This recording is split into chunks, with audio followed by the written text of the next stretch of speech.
So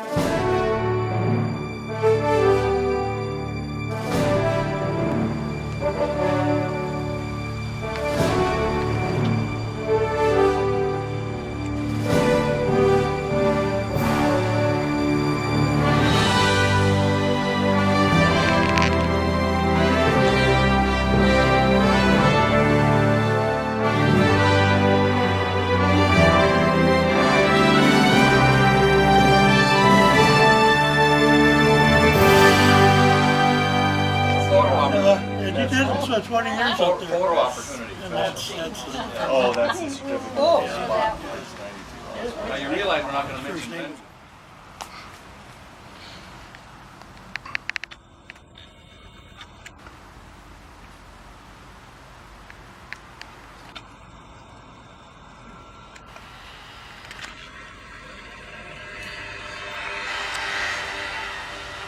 Well, I'm bringing this photo of a plaque that I had made in honor of my brother to the Housing Authority. The Housing Authority commemorated or named the Goslin Court in his honor in 1967. And it wasn't until 2 years ago that I really learned what had happened to my brother and the reason for him being awarded the Bronze Star. We knew that he had received meritorious service, but all of the service records for the military back in the time frame that he was in the service were lost in a fire in Kentucky in the archives. So I was searching, trying to find the answer to why he was awarded the Bronze Star, and I went out on the internet and searched through the wall, the Vietnam Wall listings, and found three people actually, that died on the same day he died. So I wrote email to the contacts that were associated with those people, hoping that somebody could come back to me and might know somebody who knew something. And very surprisingly, within an hour or two, I had received emails from all three people from their relatives, one from a son of the father who was killed that day, and two other from the sisters of two brothers that were killed that day. And it turned out that all four of these individuals were killed in the same firefight that my brother was killed in. And what had happened was he was the radio operator that day for Captain Springer, and they were on patrol and they were walking through an open area in Vietnam, and there was a machine gun barrage that hit and killed, or at least at the moment wounded, their captain. My brother dropped his radio and ran out to try to save the captain, and he was killed. And then two other individuals went out to save those two, and they were both killed, and they all died in the pile together. And so for that brave action of dropping his radio and risking his life in close combat situation, trying to save the life of another comrade, he was awarded the Bronze Star.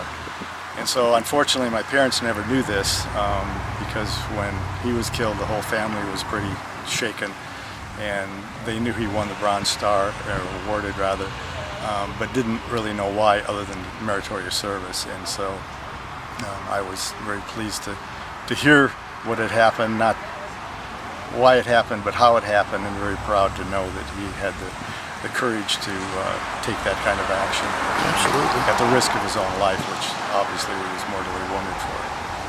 How old were you at the time? 15. So your whole life now you've been finding this information? Yeah, I've never known this until 2 years ago, and so I just knew it. I have the Bronze Star in my drawer at home, and I see it, and I look at it, and I just was so curious. I just went, what happened? And it was also part because of the MVets post being named after him. They wanted a picture of him in military attire, and I had none. But my mother had died in 2012, and so I had a whole bunch of photos that I received from her death. And I was going through the photos, and I found a little photograph that he had actually had taken in a kiosk over at the Minneapolis airport, one of those ones where you'd go in the little booth and drop a quarter in and get 4 photos. So that was the photo, only one I had with him wearing military attire. And MVets always wanted that because they had his high school picture but wanted something military.